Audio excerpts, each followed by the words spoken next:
Well, so let's do the discussions. I have George Lowe. He's a member of Parliament for North Dye in the studio. Brother, very good morning to you. Good morning. All right. JB's funeral was on Friday. He was buried on Saturday, right? Okay. Did you find your way there? Oh, you were on news file. Sorry. Yeah. I saw you on news file. Yeah. Okay. We have a story that we want to talk about, possibly about the leaked terror alert, etc., and what needs to be done. But the West African Examination Council has had some reaction from the council chair of the University of Education, Winneba. It's about how the leakage in itself is perhaps a disgrace to academia, etc. What's your take on it, especially when we know that it's been 2 or 3 weeks since the leakage happened? Yeah, Roland, thank you once again for having me, and good morning to our cherished viewers. Roland, I think that I agree with the council chair when he talks about the fact that it's a disgrace and that no explanation should suffice. And I agree entirely, no explanation should suffice, particularly when it has become like an annual ritual, where a body that has been mandated. In fact, with WAEC, all they ever do is to set exams, questions, and mark. Are they not those not their core functions? Yes. And so if these two critical core functions you are found wanting consistently, then I think that, for me, they need to be relooked at. I think that we have reached a stage where we cannot continue taking explanations that do not hold water. Now they've moved from leakage, now they are talking about having foreknowledge. It's an indictment. On the council itself? On the council itself. And the council itself should rather sit up. If I were them, I would be running into all directions to find... we know the council is a sub-regional body, but of course it has it's been localized, so to speak, through an act. At what point do we have to say, well, we're a country sovereign as we are, and so we have an interest in whatever that the West African Examination Council is doing, and so we need to perhaps be very more interested and take a lot more action than we're doing? Yeah, but you see, they may be a sub-regional body, but it is our students whose lives and careers, future careers, that are at stake. How will you feel if it is said that a Ghanaian WASI or whatever certificate is not worth it because it's riddled with, or it may be a product of a leaked examination result? So I think that, properly so-called, we should localize the solutions that we need to find. And you see, it's written in Gambia, it's written in a few other places. So why are they not having the challenges that we have? There should be an explanation. It's written in Nigeria too. Yes, in Nigeria too. Is it the way we're conducting it in Ghana? Or is it that we are not putting in place proper security features? What is it that is working for other places and that is not working here? I think that we need a total overhaul of the WAEC systems in our jurisdiction, and I think that should be the solution. Of course, others are calling for, like, Nigeria, they have the JAMB, and the way they operate is so phenomenal. When I was there, their registration system and all, very well using ICT.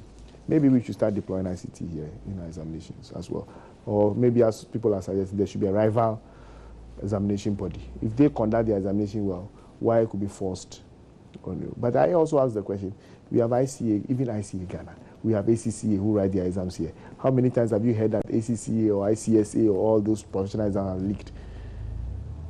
One may argue that maybe theirs is not on a large scale, but it's an examination that is written as an external exams. And I think that WAEC may do well by learning a few things. They can learn from the best practices. Yes, I think so. I think deploying the questions to the various examination centers in real time is the best way, so that nobody gets to have any foreknowledge before. Well, yes. Because we know that there's a lot of logistical work that is surrounding movement and trying to set questions. Whilst agree with you, and whilst we are hitting hard at WAEC because they have failed in their core functions, we must also look at our academic environment completely.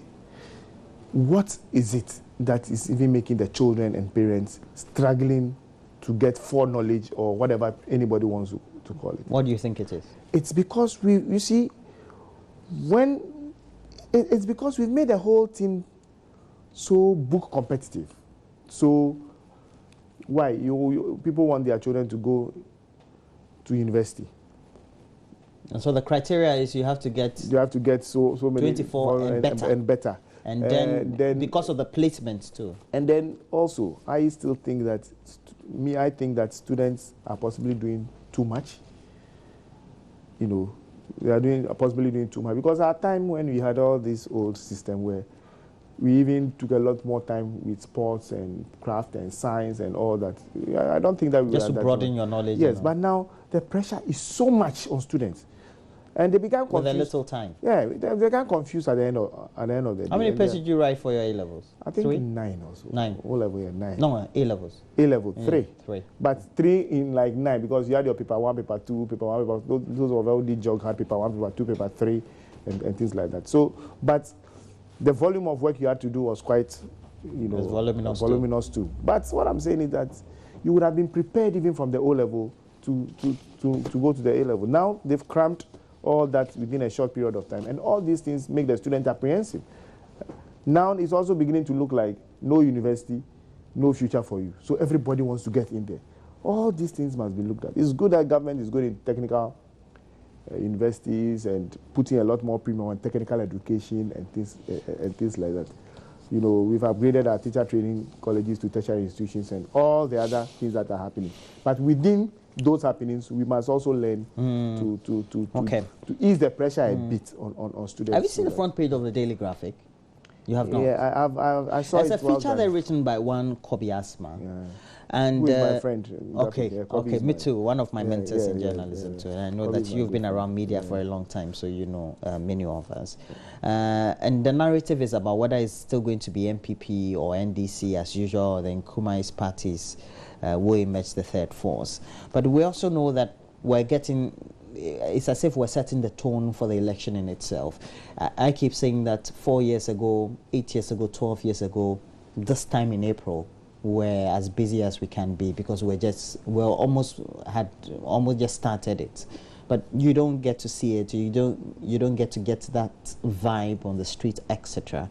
What is your mindset on the electioneering? What will be the focus for the political parties, for the analysts or the stakeholders who are in civil society, the media, and then the citizenry themselves? I think that the focus going down from now, August, September, October, will be on key issues: education, health, and economy, social services. Those are the things that would, of course, embedded in that is the whole concept of job creation for young people, because that is key. And if you understand that, at least we are going to have about 6 million or so young people vote in this election. We would have no choice than to stay on issues that are important to young people, because with the limited registration, if you are looking at the census, it means that a little over 2 million young people are going to go on the register. That's supposed to be. Yes, supposed to be on the register. Because I've seen your party head. So if you have those who vote already and they are still in the young age brackets, who registered when they were 18 and therefore they are about just 21, 22 at this time, then those issues will be key on the agenda.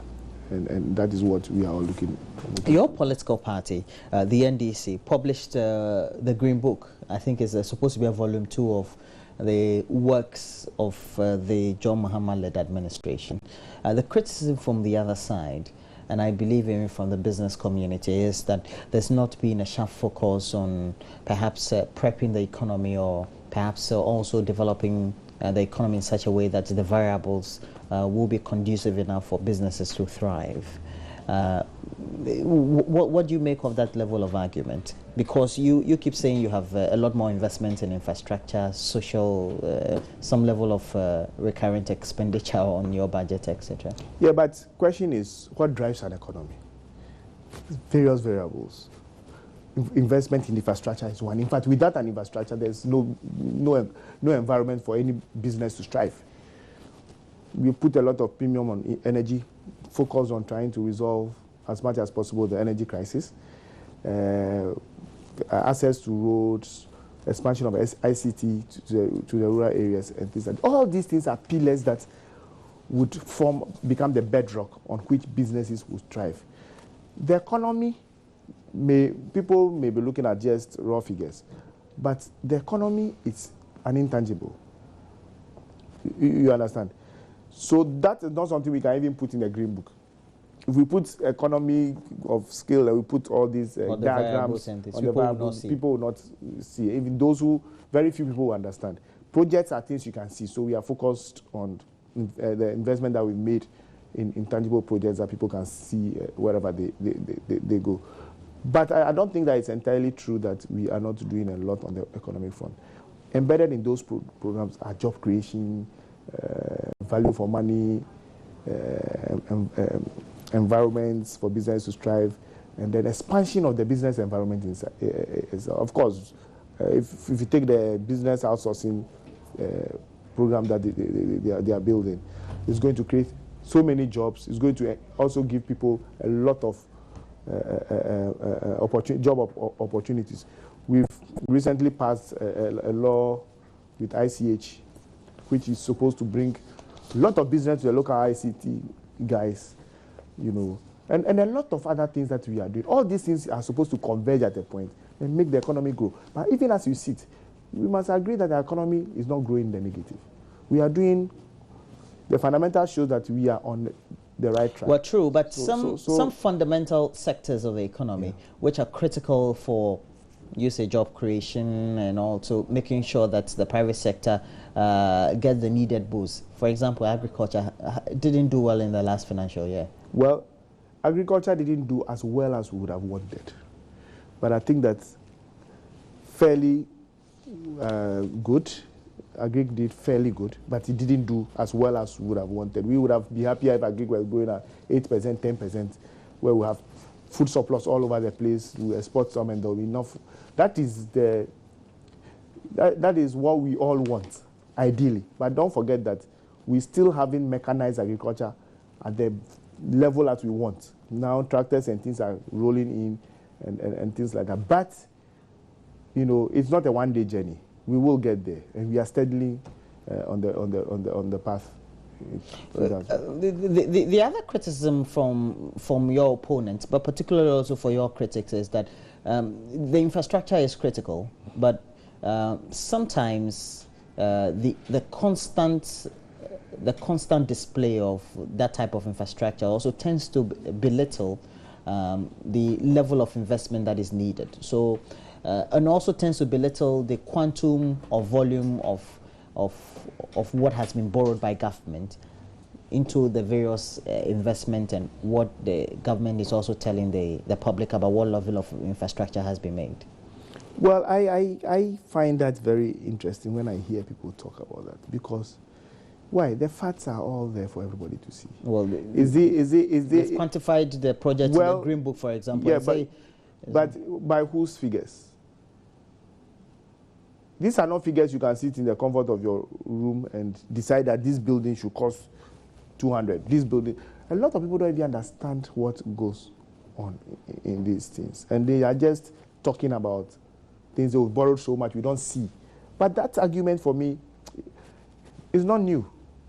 Go back and play the tapes. Go back and do the content analysis. That was the same argument they made in 2010, 2011. When we were saying that we're investing, they said, oh, don't mind them. They are just borrowing and chopping, until, God bless you, so our former President Mills, the late President Mills, decided to go around commission projects. Then everybody wakes up to the fact that, hey, people are doing, and President Mahama is doing on the accounting to the people. And so far, I'm sure that people are beginning to wake up to the fact that A lot of things are happening. I have also said many times that the Green Book is a good initiative. But the Green Book, for me, doesn't even do as much justice as it should do. Because in my constituency alone, Roland, you should bring your cameras and see the projects that we have done. That is not reported in the Green Book. And I know that for many other districts and many other constituencies, where several projects have been done, you know, and they are not in the Green Book because we don't want, possibly don't want it to be too voluminous and things like that. This is just an indication that in every sector, the Green Book is just to show that in every sector we are making steady progress. Well, as far as the government is concerned, the criticism has always been that you're not doing enough to make sure that you need corruption in the bud, and also make sure that there's prudent financial expenditure. We even have to take cue from your sittings. In the last 2 weeks, you've been sitting as a committee in Parliament, the Public Accounts Committee, and it's a bit untoward. Some of the things that are reported by the Auditor General. Yes, but you see, Roland, I have always said that if you don't put the Auditor General's report in perspective, you will run into problems. You see, just on Thursday, we held the session with the Ministry of Defense. A lot of things were reported as though the Ministry of Defense was culpable in certain things, but in actual fact, they were not culpable at all. Because these were projects being done for the Ministry of Defense. The Ministry of Defense are not they are not the people paying. So if you say that a project has, for lack of payment, the project has doubled, well, can you hold them responsible? No. Reality on the ground is that at a point in time, contractors were not paid. And prices of goods went up. You don't expect a contractor after some time. When government wants to recover money from people, we are the first to say that you should recover with interest. So if somebody's money is with government for a while, and the government is about to pay, and it's about a year or two, don't you think that they should ask for interest too? So those things are banal. Yes, the Auditor General, when we went there, that's what they saw. So they put it in there. But it doesn't make anybody culpable in that context. What we were happy about, contrary to what a lot of people say, was that we looked at the queries of the defense two years ago, and last year, and this year. And we saw that this year they had only 2 questions to answer. It means that what? A lot of good work is happening now as a result of our work at Public Accounts. And many other things. Look, how many times have we seen a president say, I've heard that there's something going on here, BNI investigate. We've done that with National Service. We've done that with JIDA. We've done that with so many organizations, National Health Insurance. And somebody said, but because we have come out to say that, do it for the whole of the country to see, people are saying that you are not fighting corruption enough. Is it because you are making corruption public? Or do you prefer, when we say that, no, I cannot leave my ministers so I'm setting up an in-house. No, the president is not setting up an in-house investigating team where when they finish, a report is under wraps. At every material time, when directives are given for investigation, it is made public. And possibly that is why it looks like you are hearing about corruption a lot, because we are fighting it. One of the sittings last year, it was publicized widely that there was some loss in quantum of 4 billion Ghana cedis annually, especially at the level of the, is it the MMDAs? Mm-hmm. Or is it the, the MMDAs, for example, the Metropolitan Municipal District Assemblies, at that very level alone. How do you make sure that for all the things that you tend to investigate or perhaps ask questions on based on the Auditor General's report, you make sure there's not a recurrence? You see, when you understand how the auditor works, you see that these are systemic issues. Half the figures that are quoted, that, oh, we've lost 4 billion in MMDAs, when you go into it, you will find that every dime or 98% of that money has been accounted for. Sometimes just a miscommunication as to the time the auditor comes there looking for a certain document and the document is not available immediately. He comes back for his follow-up. You know, our MMDAs. Oh, Roland is in Roland's office, but he's not in. The auditor will not wait for you forever. So he goes to write his report. But subsequently, when they see that this is, these papers have been provided, they may, when they make a recommendation that, oh, you haven't been able to account for this, bring the money, then you make effort to come and account for it. So yes, those monies most often than not are accounted for. Those that are not accounted for, we then make orders for them to be refunded. And I can assure you, at every sitting, I'm sure by the close of this sitting, would have recovered some loads of monies from government. Your last sitting, the ones that you asked for some refunds, have they been made? Do you check? Yes, we check. We get returns from the auditors. And I can assure you that monies have been paid. For each entity that is audited, we know the way the auditors work. They write a report, it's a draft, they bring it back for you to answer if there are queries, etc. Just to put the main reports right. Is that what is done with various entities as well, before the main report is published? Yes, yes. But you see, Roland, there's also a big issue, which is an institutional issue. Roland, you are district chief executive, okay? Or you are managing director of a company, and therefore you are the chief auditee for that. An auditor general comes, or a staff comes, they are doing their audit. They finish. They are bringing management letter. By the time they bring the management letter, you have been removed, or you've been reassigned, or you are on retirement. So there's nobody to answer questions. So now, how do they answer those things?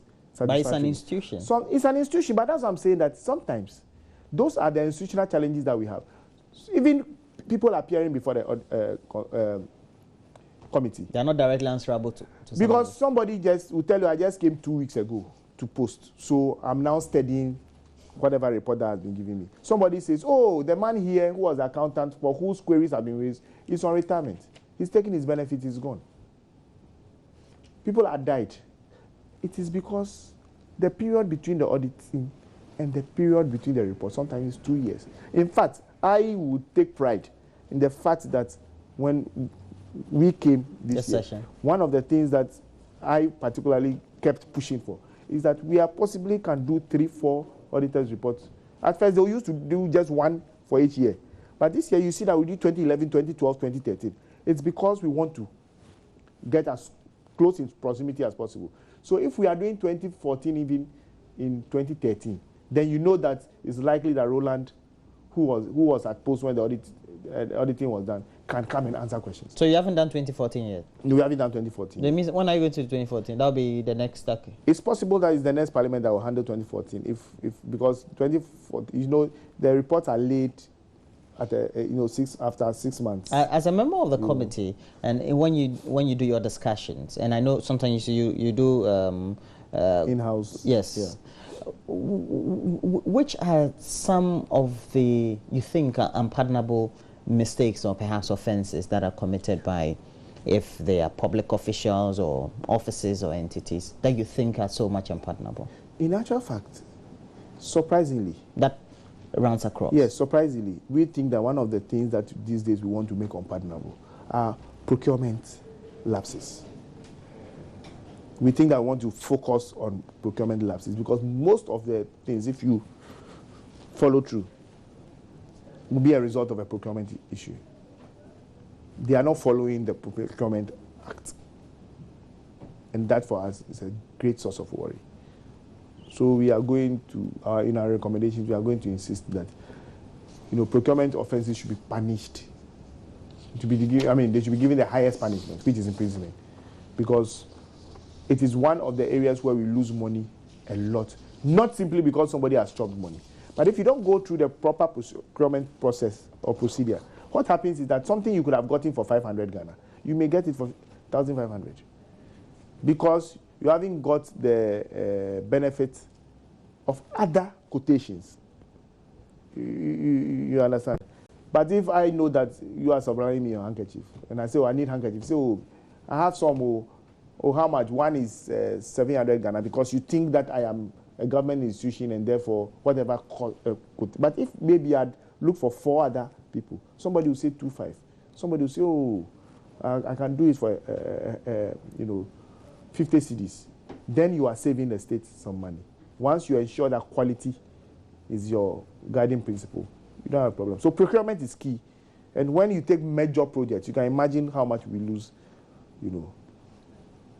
when we take procurement procedures lightly. So we believe that we should put a lot of premium on procurement. So as a committee, which agencies if there are ministries or departments that do you perhaps during the lull, when you're not doing the sitting, those fallow periods, you tend to do a lot more consultation with to better improve the current situation as it is, beyond the Attorney General, beyond the Auditor General? Yeah, beyond the Auditor General, we've had calls. I remember we've had calls to call the GRA boss. We have plans, to engage the IGP. The police service will engage the Attorney General again. We want them to explain to us why we are not as far-reaching with our prosecutions and others. Cases have been reported, people have been reported at the police station for 3, 4 years, 5 years, and the case is still pending. Particularly when we go around on our regional tour, you see that people who have embezzled funds have been reported to the police, and the case is under investigation, and it's stalled. We want to understand why some of these things are happening. We know there are institutional challenges, but we want to sit and judge and see how best we can help each other to move the process forward. So those are and then of course there are institutions that we meet in camera, security institutions and things like that, all in a bid to ensure that the proper thing is done. Well, we have to end our discussions, but I wanted to end, as usual, on the elections. But this very issue about IPAC not agreeing on validation or whether it's agreed, and following the last IPAC meeting, if we have to put some very conclusion on it, because the political parties, notably the top ones, the NPP, have this debate about what level it would be if the limited voter registration is open, and thereafter there would have to be display and people would have to come in, etc., as to indicate who is a Ghanaian in there or not, or who is supposed to be there or not. How does validation or not become critical in all this, making sure we have people who are right or not on the register? Roland, validation is the problem word in this whole exercise. Everybody is giving their interpretation. First and foremost, CI 91, which is the law guiding the registration, hasn't made provision for an interpretation of validation. Having made CI 91 is a new one now. Having made the updated one now. Yes. Okay. Having made any provisions for the word auditing.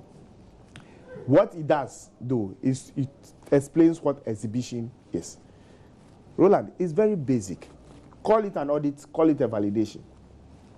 Exhibition says that when the limited registration is done, there's a provisional register that is printed.